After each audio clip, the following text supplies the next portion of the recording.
오늘 오전에는 성령이 우리 안에 계신 세 가지 증거가 무엇인지 말씀을 상고해 보겠습니다. 하나님은 성부, 성자, 성령 삼위일체의 하나님입니다. 특별히 우리 주님을 믿는 자는 하나님의 약속의 말씀 가운데 성령을 부어 주시겠다라고 약속하셨죠. 이것은 성경에 수도 없이 반복하고 있는 약속의 말씀입니다. 대표적인 게 요한복음 7장 38절에 보면 그 배에서 생수의 강이 흘러넘치리니 이는 그의 받을 자의 성령을 가리켜 말씀하신 것이다 라고 말씀하고 있습니다. 자, 여러분에게 질문하겠습니다. 여러분 속에는, 여러분 안에는 성령이 계십니까? 성령 계십니까? 대답을 확실히 못하신 분들도 있으신 것 같은데요. 사실 성령이 계신 것 같기도 하고 안 계신 것 같기도 하고 잘 모르시겠죠. 오늘날 많은 신자들이 사도신경을 우리가 고백할 때에 나는 성령을 믿으며 이렇게 고백을 하는데, 성령을 믿는다라는 건 성령이 내 안에 계시다라는 걸 믿는다라고 고백을 하는 겁니다. 그런데 고백은 하지만 정작 내 안에 성령이 계신지 안 계신지 이게 확실하지 않은 신자들이 굉장히 많다라는 겁니다. 이 시간 여러분, 혹여라도 성령이 계신지 안 계신지 잘 모르시겠다 하시는 분들은 말씀을 들으시고요, 혹시 말씀을 듣고 성령이 안 계시다라고 느끼시는 분들은 성령을 부어달라고 기도를 하셔야 됩니다. 자, 이 시간도 과연 우리의 심령에 성령이 계신지 안 계신지 세 가지의 증거가 있습니다. 세 가지 교훈을 한번 상고해 보도록 하겠습니다. 첫째로, 내 영이 감동으로 성령이 계심을 알 수가 있다라는 겁니다. 고린도전서 2장 11절 말씀을 한번 읽어보겠습니다. 시작. 사람의 일을 사람의 속에 있는 영 외에 누가 알리요? 이와 같이 하나님의 일도 하나님의 영 외에는 아무도 알지 못하느니라. 아멘. 사람의 속의 일은 그 사람 속에 있는 영이 알 수 있는 겁니다. 당연하죠. 우리 속에, 내 속에 무슨 생각을 갖고 있는지 나 위에는 모르는 거잖아요. 다른 사람이 마찬가지로 내 속에 계신 성령을 당신 속에 성령이 있다라고 알 수가 있겠어요? 내 속에 계신 성령은 영이시기 때문에 내 속에 있는 영혼만이 성령을 알고 느끼고 깨달을 수가 있게 됩니다. 내 안에 계신 성령은 어떻게 알 수 있느냐? 이것은 감동으로 알 수가 있는 겁니다. 감동, 느낄 감자에 움직일 동, 느낌의 움직임, 움직이는 느낌이랄까요? 이거를 감동이라고 생각하시면 되겠어요. 성령은 눈에 보이거나 만지거나 할 수 있는 분이 아니죠. 그래서 내용에 이것을 성경에는 감화라고 말하는데, 감화라는 건 좋은 영향, 느낌을 받는다라는 뜻입니다. 신앙의 훌륭한 선진들은 모두가 성령의 감동, 감화를 다 받았습니다. 자, 우리 마태복음 22장 말씀 43절 보니까 다윗이 성령에 감동되어, 누가복음 2장 27절 시므온이 성령에 감동되어, 사도행전 21장 4절 제자들이 성령의 감동으로, 요한계시록 1장 10절 요한이 성령에 감동되어, 감동, 느낄 감, 움직일 동, 움직이는 느낌이 있다라는 거죠. 예수님이 요한복음 3장에 니고데모에게 성령을 비유로 말씀하실 때 바람에 비유하십니다. 그런데 예수님이 바람이 임의로 불되, 임의라는 것은 어떤 기준이나 규칙, 정해진 법칙, 이걸 따르지 않고 이제 분다라는 거죠. 바람이. 여러분, 바람은 소리가 들려도 만져지지 않습니다. 바람은 보이지 않죠. 바람은 오직 느낌으로만 바람이 부는구나 알 수가 있죠. 성령도 바람과 같이 육신의 느낌이 아니라 마음의, 영의 느낌으로 알 수가 있게 되는 겁니다. 그런데 바람은 두 종류죠. 바람은 두 종류입니다. 하나는 급하고 강한 바람, 폭풍 같은 바람이 있죠. 사도행전 2장에 보면 마가의 다락방에 모여있는 120문도에게 성령이 폭풍 같은 바람, 급하고 강한 바람으로 임하셨어요. 이렇게 성령이 임하실 때는 성령이 나에게 임하시는구나 확실하게 알 수가 있죠. 문제는 바람이 폭풍 같은 바람만 있는 것이 아니라 작은 나뭇잎에 살짝 아주 부는, 느끼지 못할 정도로 부는 미풍도 있다라는 것입니다. 성령이도 마찬가지로 어떤 사람에게는 굉장한 아주 폭풍같이 임하시기도 하지만 어떤 사람에게는요, 작은 미풍과 같이 아주 부드럽게 천천히 이렇게 임하시는 경우도 있다는 겁니다. 문제는 이런 경우에, 폭풍 같은 경우에는 확실히 알 수 있지만 미풍같이 아주 작게 부드럽게 임하게 되실 경우에는 내 속에 이미 들어와 계신데도 내가 내 속에 성령이 계실까? 성령이 안 계실까? 이거를 알지 못하는 경우가 많다라는 거예요. 임신한 여인이 약 3주까지는 아이가 뱃속에 있는 것을 모른다고 합니다. 그러다가 시간이 지나면 내 속에 생명이 있구나를 알게 되죠. 그런데 어떤 경우에는 해산할 때까지 자기가 임신한 걸 모르는 사람도 있어요. 내 속에 분명히 생명이 있는데 그걸 모른다라는 겁니다. 여러분, 우리가 믿는 성령 분명히 내 속에 생명으로 살고 계신데도 알지 못하는 게 이런 것과 비슷한 거예요. 그러면 내 속에 분명히 성령이 계신데 왜 우리가 알지를 못할까요? 감동을 왜 못 느낄까요? 그 이유는 한 가지라고 합니다. 성령에 대한 무관심 때문이라고 그래요. 무관심. 어떤 목사님 집에서 애완용 강아지와 고양이를 이렇게 한 집에 기른다고 합니다. 근데 이 두 동물이 주인이 집에 돌아올 때 대하는 태도가 완전히 다르다고 해요. 자, 강아지는요, 주인이 돌아오면 열렬히 환영을 해준다고 합니다. 펄쩍펄쩍 뛰는 거는 기본이고요. 달려와서 점프를 해서 안기고, 그리고 얼굴을 막 핥는다고 그래요. 오직 주인님 한 분뿐입니다. 주인님을 사랑합니다. 그래서 강아지를 보면 이 주인들이 굉장히 감동을 받는다고 합니다. 아니, 내가 그렇게 좋은가? 기분이 좋죠. 반면에 고양이는 주인이 와도 왔는지 안 왔는지 별로 관심이 없답니다. 기껏해야 조용히 발에와가지고 머리를 한번 딱 기댈 뿐. 느낌 있고, 집사야, 내가 네 주인이야, 이런 거랑 비슷하다는 거죠. 그래서 고양이는요, 철저히 자기 중심적입니다. 만약에 그 집의 주인이 이사를 가게 되면 고양이는 따라가지를 않는다고 그래요. 왜냐하면 그 집이 내가 주인이기 때문에. 그런데 개는 철저히 주인 중심적이라고 합니다. 주인이 이사 가면 당연히 따라가요. 만약에 못 따라가면 개가 우울증에 걸리고 큰일이 나게 되죠. 여러분, 우리가 주님을 믿을 때에 고양이 같이 믿는 사람이 있고 강아지와 같이 믿는 사람이 있다는 겁니다. 철저히 자기 중심, 자기 위주, 내 생각, 이거는 고양이 신자예요. 철저히 주님 위주, 주님 생각, 주님 뜻, 이거는 강아지 신자가 되는 것입니다. 문제는 고양이처럼 성령님을 내 심령에 분명히 모셨는데도 무시하고 무관심하고 자기 생각으로, 자기 행동으로만 살게 되면 성령이 분명히 내 속에 계시지만 느끼지 못하는 거예요. 감동을 절대 느낄 수가 없다라는 거죠. 그래서 성령을 느끼는 가장 좋은 방법인 감동은 범사에 성령님을 인정해 드리는 것입니다. 인정. 이것은 성령이 하신 거야. 이것은 성령이 지금 나에게 말씀하시는 거야. 모든 걸 인정해 드리는 거죠. 여러분, 성령 충만이 뭡니까? 스데반 집사가 성령 충만했다고 했는데, 성령 충만이라는 것은 다른 말로 완전히 내 생각, 내 마음, 내 행동, 내 말이 완전히 성령의 지배를 받는 것을 성령 충만이라고 말을 합니다. 그리스도께 나를 온전히 드리는 거죠. 만약에 10가지의 일이 내 앞에 있어요. 이전에는 9가지는 내 뜻대로 하고 1가지는 성령님께 물어봤어요.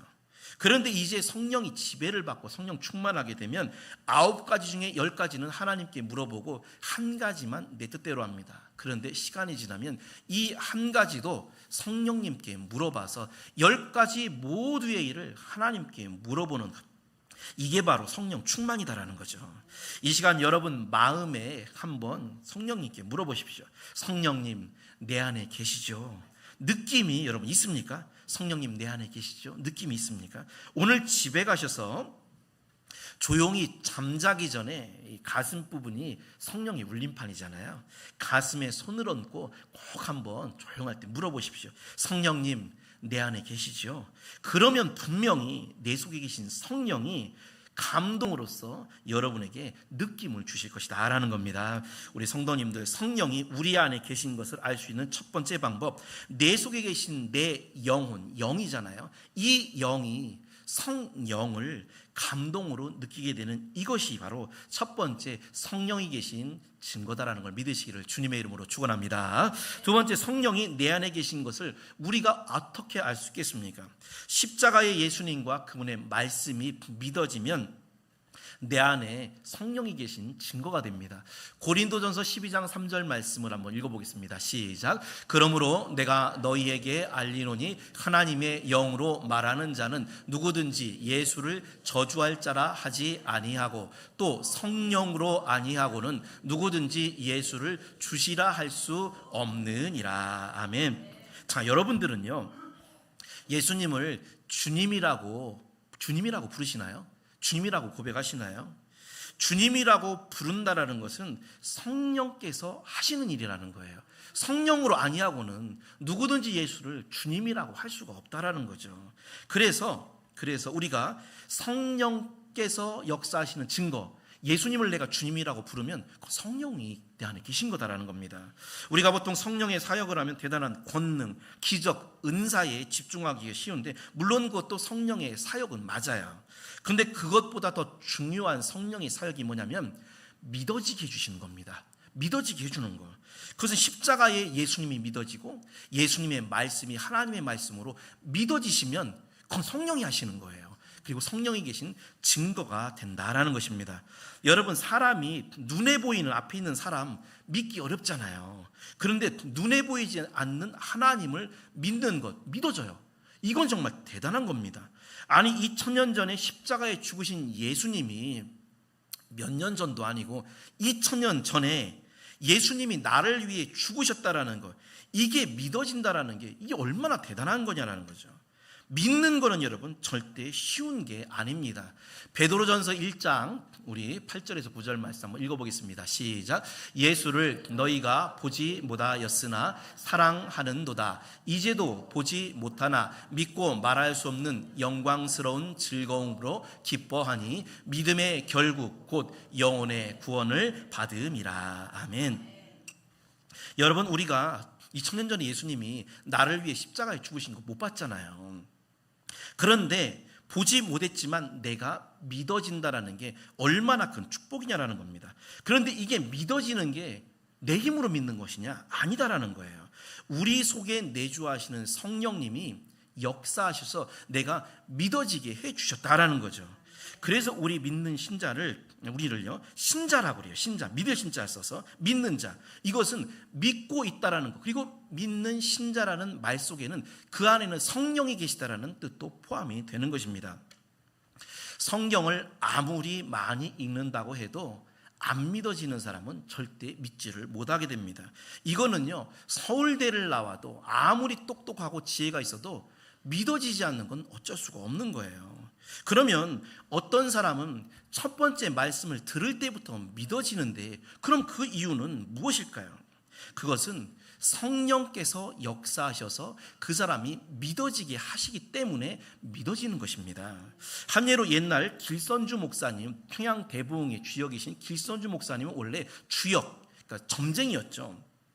하루는 외국인 선교사가 준 성경을 이제 누워서 다리를 꼬고 누워서 읽고 있는데 어느 정도 읽는 순간에 이분의 마음에 이 책은 누워서 볼 책이 아니다.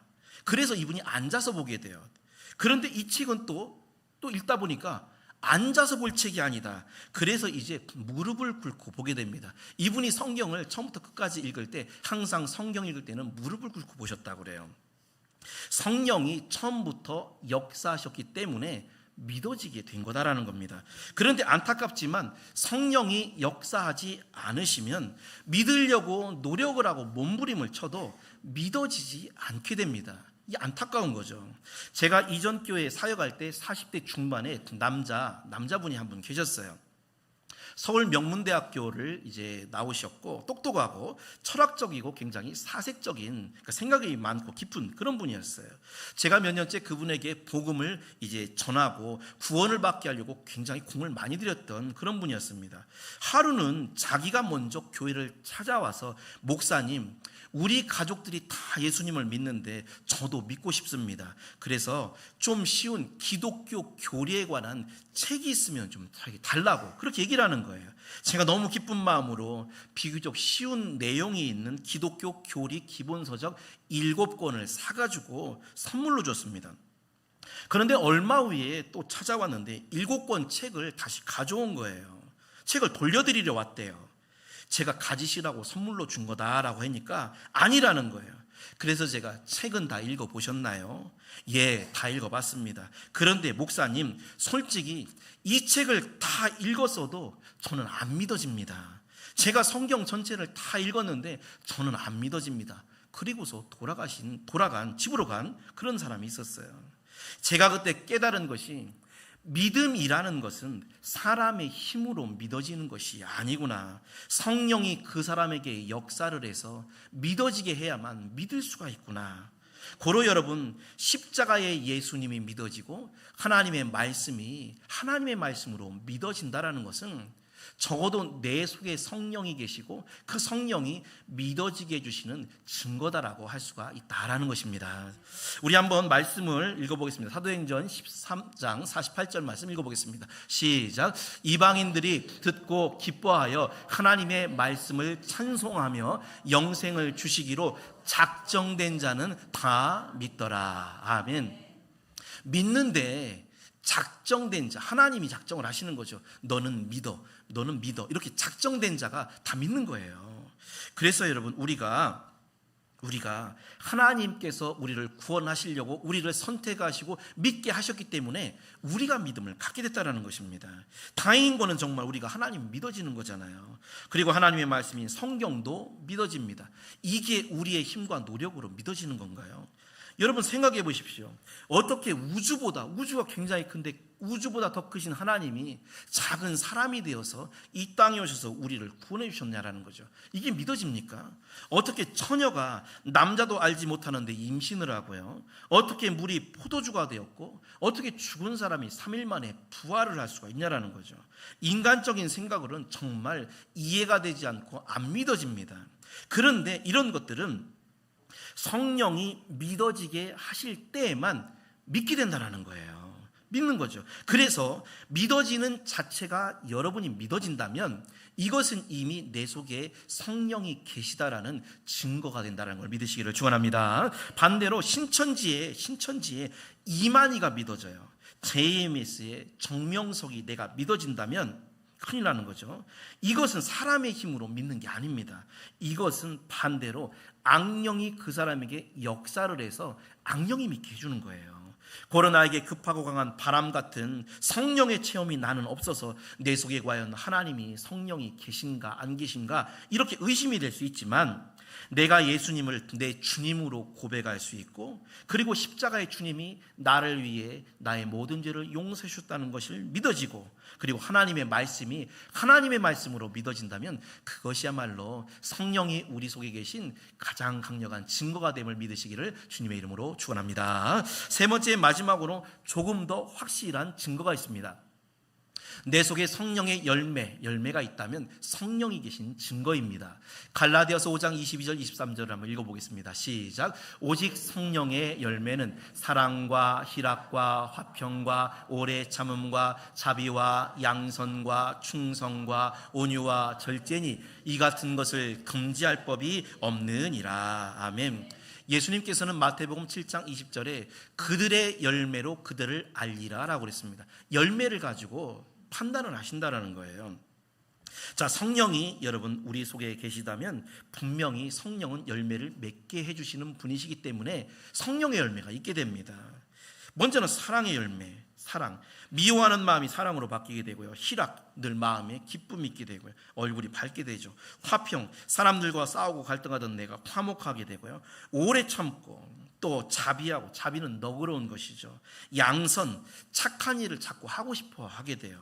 충성, 주님을 위해 충성하고 희생하고 봉사하고 싶어지고요. 온유, 부드럽고 따뜻한 마음씨를 갖게 되고요. 절제, 욕심과 욕망을 참을 수 있는 힘, 이 같은 것, 이것이 바로 성령의 열매가 있다라는 겁니다.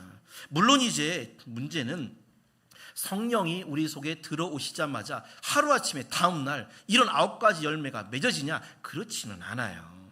단번에 내 성품이 저렇게 한 번에 바뀌지는 않습니다. 왜냐하면 마가복음 4장 28절 말씀 한번 읽어보도록 하겠습니다. 시작. 땅이 스스로 열매를 맺되 처음에는 싹이요 다음에는 이삭이요 그 다음에는 이삭의 충실한 곡식이라. 아멘. 씨를 심었어요. 씨를 심자마자 곧바로 열매가 맺어지나요? 그렇지 않죠.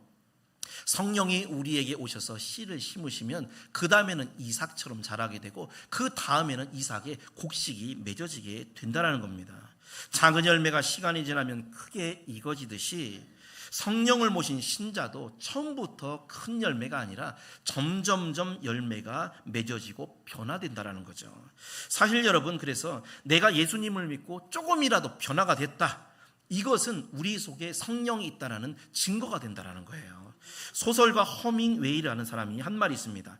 다른 사람보다 뛰어나다고 해서 고귀한 것이 아니라 과거의 나보다 우수한 것이 고귀한 것이다. 이 무슨 얘기냐면, 내가 다른 사람보다 신앙적으로, 실력적으로, 영적으로 굉장히 뛰어나가지고 훌륭한 게 아니라 예수님 믿기 이전의 나보다 예수님 믿은 후에 내가 조금이라도 변화되고 더 나아졌다면 이것이야말로 고귀하다라는 것입니다.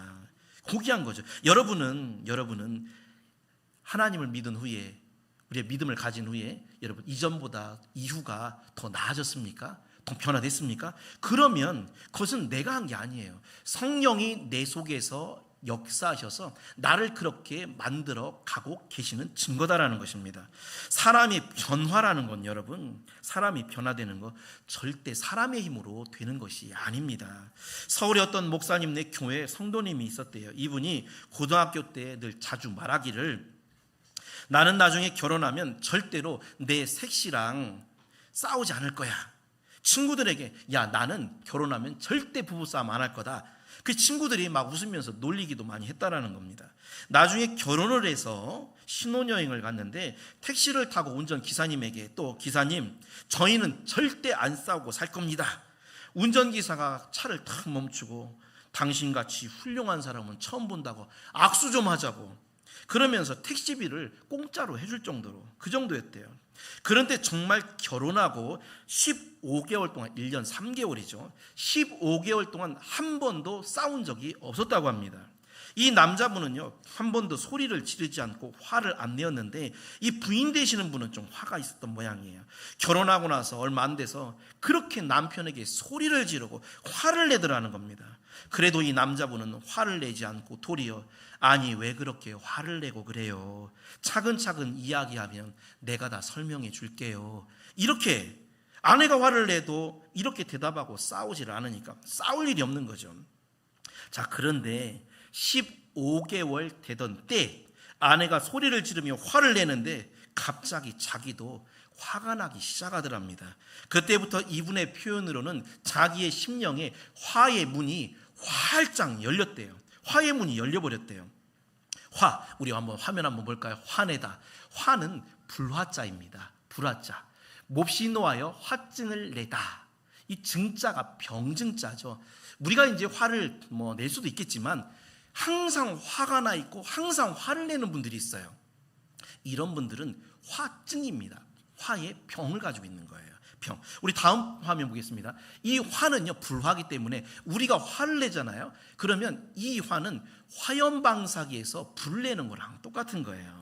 이게 화내는 겁니다. 자, 이전에도 그 아내가 화를 내도 이렇게 화가 안 나더니 이제는 아내가 가만히 있어도 이분이 화가 그렇게 막 나더라는 거예요. 그때부터 시작해서 20년을 아내에게, 아이들에게 계속해서 화만 내고 살았대요. 계속 화. 작은 것에도 막 화를 내고. 그러다가 최근에는 이제 아내 되시는 분이 집을 나가가지고 별거 상태, 이혼 상태가 된 거예요. 이분 말씀이 자기는 인간적으로 절제하고 노력하고 결심하면 되는 줄 알았다는 거예요. 내가 화를 안 내려고 결심만 하면 되는 줄 알았다. 노력하면 되는 줄 알았다는 거죠. 그런데 막상 살아보니까 그게 절대 되지 않더라는 겁니다. 화가 통제가 안 되더라는 거예요. 도대체 이걸 어떻게 되나. 왜냐하면 작은 것에도 계속 화를 내니까. 그러다가 이분이, 이게 사람의 힘으로 되는 게 아니구나. 하나님이 하셔야 되는구나. 그때부터 자신을 변화시켜달라고 몸부림을 추면서 성령을 구했대요. 그리고 성령을 임하게 해달라고 기도를 했답니다. 그리고서 조금씩 신기하게도 자기의 화가 절제가 되더랍니다. 절제가. 그리고서 깨달은 게 이게 성령의 역사로만 되는 것이구나. 이분이 나중에 이런 간증을 했습니다. 예전에는 화를 잘 냈지만 성령의 인도하심을 받아 이제는 화를 잘 참을 수 있게 되었습니다. 예전에는 다른 사람을 배려하지 않았지만 성령의 인도하심을 받아 이제는 다른 사람을 배려하게 되었습니다. 예전에는 게으름을 피웠지만 지금은 성령의 인도하심을 받아 열심히 부지런히 일합니다. 예전에는 교회를 나가지 않았지만 성령의 인도하심을 받아 교회에 열심히 나가게 되었습니다. 예전에는 말씀을 전혀 읽지 않았지만 성령의 인도하심을 받아 지금 말씀을 열심히 읽고 있습니다. 여러분, 예수님을 믿고 나서 이전보다 지금이 조금이라도 더 나아지셨나요? 나아지셨으면 이것은 주님의 형상으로 조금씩 나를 변화시켜 가시는 내 안에 계신 성령의 증거다라는 것입니다. 여러분, 사람이 변화되는 건 절대 노력과 의지만 가지고 되는 것이 아닙니다. 성령이 역사하실 때 우리 속에서 열매를 맺게 해주시고 그리고서 진정한 변화가 있다라는 것, 이것이 바로 성령이 계신 증거임을 믿으시기를 주님의 이름으로 축원합니다. 결론적으로 하나님의 성령은 여러분 속에 이미 들어와 계십니다. 찬송가 250장 9주의 십자가 보혈로 2절에 보면 죄악을 속하여 주신 주 내 속에 들어와 계시네, 분명히 들어와 계신다라고 그랬어요. 어떻게 우리 속에 성령이 내주하고 계심, 들어와 계심을 우리가 알 수 있을까요? 첫째로 내 영, 나는 영이죠. 영의 감동으로 성령도 영이십니다. 하나님의 영, 성령이 계심을 감동으로 느끼고 알 수가 있게 됩니다. 우리가 범사의 모든 일에 성령께 여쭙고 의뢰하면 성령은 감동으로서 내 영을 감동시켜 주실 거예요. 그래서 우리가 성령 계심을 알 수가 있게 됩니다. 두 번째, 십자가의 예수님이 믿어지고 그분의 말씀이 믿어지는 것, 이것은 내 안에 계신 성령이 있다는 걸 우리가 알 수 있습니다. 성령이 아니고서는 절대 예수님을 주님으로 진심으로 고백할 수가 없고요, 하나님 말씀도 믿어지지 않아요. 우리가 한 번도 본 적 없는 하나님이 믿어진다라는 것은 내 안에 계신 성령님이 믿어지도록 믿음을 주시고 역사하기 때문입니다. 마지막으로 내 삶이 이전과 다르게 예수님을 믿은 후에 조금씩이라도 변화되어 가고 있다면, 더 나아졌다면 그것이야말로 내 속에 성령이 계신 증거다라는 것을 믿으시고, 우리 사랑하는 성도님들, 우리는 이미 전능하신 하나님의 영이신 성령을 우리 안에 모시고 살아간다라는 것을 여러분 의심하지 마시고 범사에 우리 안에 계신 성령님께 의뢰하고 의지하고 성령을 모시고 살아가는 성령의 사람이 되시기를 주님의 이름으로 축원합니다.